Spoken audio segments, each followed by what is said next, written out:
बलूचों की भारी भीड़, जान बचाकर भागती पाकिस्तानी फौज। ये तस्वीरें पाकिस्तान के प्रधानमंत्री शहबाज शरीफ और सेना प्रमुख फील्ड मार्शल असीम मुनीर की नींद उड़ाने वाली हैं। जी हां, पाकिस्तान के ग्वादर में बलूचों के डर से पाकिस्तानी सेना को कुछ इस तरह से भागना पड़ा है।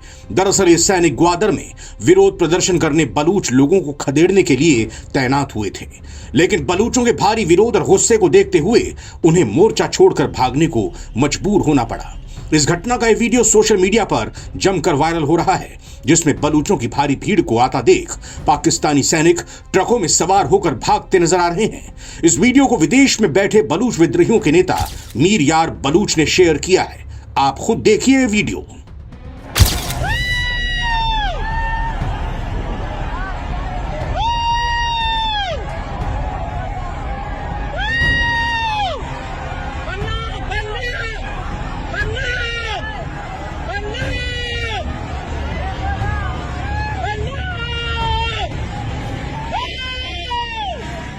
तो देखा आपने कैसे इस वीडियो में बलूचों की भारी भीड़ को देखते ही पाकिस्तानी सेना को ट्रकों की ओर दौड़ते हुए देखा जा सकता है। दरअसल बलूचों की इतनी बड़ी भीड़ को आता देख पाकिस्तानी सैनिक घबरा गए और ट्रकों पर सवार होकर भागते दिखाई दिए। हालांकि ये पता नहीं चल सका है कि ये वीडियो कब का है।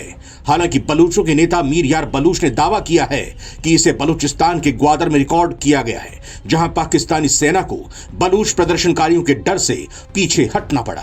असल में बलूच प्रदर्शनकारी काफी लंबे समय से ग्वादर में चीन के कब्जे के खिलाफ विरोध प्रदर्शन कर रहे हैं। उनका दावा है कि पाकिस्तान ने ग्वादर का बड़ा हिस्सा चीन के हाथों बेच दिया है, उन्हें इस इलाके में जाने की इजाजत नहीं है।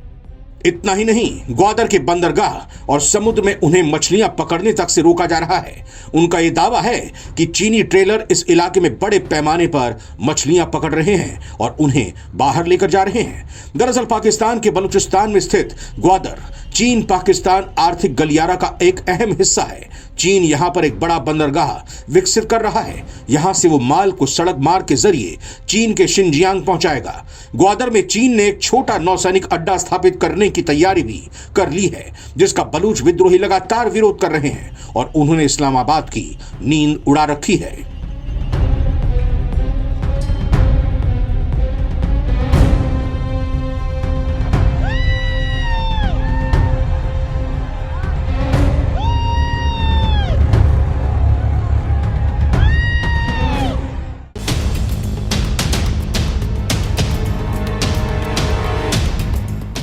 पाकिस्तान ने जिस बलूचिस्तान को अपनी मुट्ठी में कैद समझ रखा था, वहीं से अब ऐसा जवाब मिल रहा है जिसने इस्लामाबाद की नींद उड़ा दी है। एक तरफ पाकिस्तानी फौज की बंदूकें, दूसरी तरफ बलूच लड़ाकों का ऐसा नेटवर्क जो अचानक वार करता है और फिर गायब हो जाता है। लेकिन इस बार मामला सिर्फ गोलीबारी तक नहीं रुका। पाकिस्तान की सैन्य चौकियों पर भीषण हमले हुए हैं, उसके पावर इंफ्रास्ट्रक्चर तक धमाकों की गूंज पहुंच गई है और अब ऐसा दावा सामने आया है जिसने पाकिस्तानी सेना की पूरी सुरक्षा व्यवस्था पर सवाल खड़े कर दिए हैं।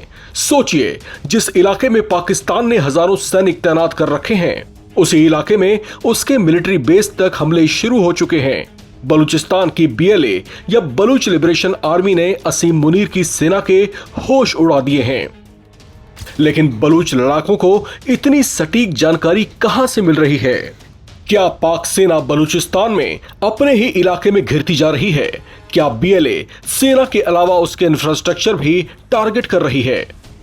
क्योंकि आगे जो तस्वीर सामने आने वाली है, उसमें बलूचिस्तान लिबरेशन आर्मी ने पाकिस्तानी सेना का मिलिट्री बेस, इसके बिजली के टावर्स, दर्जनों सफल हमलों के दावे किए हैं। आज की इस रिपोर्ट में आपको बताएंगे बलूचिस्तान में आखिर क्या हो रहा है, किस संगठन ने क्या दावा किया है और क्यों पाकिस्तान के लिए यह सिर्फ एक हमला नहीं बल्कि लगातार बढ़ती चुनौती का संकेत माना जा रहा है। बलूचिस्तान में पाकिस्तान के खिलाफ संघर्ष एक बार फिर तेज होता दिखाई दे रहा है। United Baloch army, Baloch Republican guards और बलूच लिबरेशन आर्मी तीनों की तरफ से पाक आर्मी बेस और उनके बुनियादी ढांचों को बड़े पैमाने पर नुकसान पहुंचाने के दावे किए हैं। इन दावों पर पाकिस्तान की सरकार और सेना दोनों ने चुप्पी साध रखी है। सबसे बड़ा दावा बोलान इलाके से आया है। यूनाइटेड बलूच आर्मी यानी यूबीए ने दावा किया कि दरजबीट इलाके में पाकिस्तानी सेना की एक चेक पोस्ट को रिमोट से संचालित विस्फोटकों के जरिए निशाना बनाया गया। संगठन के प्रवक्ता माजार बलूच के मुताबिक हमले में 4 पाकिस्तानी सैन्यकर्मी मारे गए और एक गंभीर रूप से घायल भी हुआ है। यूबीए का दावा है कि उसके लड़ाके दरजबीट और पंजरा ब्रिज चेक पोस्ट के बीच पाकिस्तानी सेना की गतिविधियों पर नजर रख रहे थे। यानी संगठन के मुताबिक सैन्य जवानों और काफिलों की आवाजाही पर पहले से निगरानी रखी जा रही थी और उसके बाद हमला किया गया। लेकिन इसके बाद जो हुआ उसने कहानी को और बड़ा बना दिया। निशाना सिर्फ सैन्य चौकी नहीं, पावर सप्लाई इंफ्रास्ट्रक्चर पर भी टारगेट अटैक का दावा किया गया है। द बलूचिस्तान पोस्ट के मुताबिक बलूच रिपब्लिकन गार्ड्स ने नसीराबाद जिले में चत्तर के पास 220 केवी बिजली टावरों को विस्फोटकों से निशाना बनाने का दावा किया।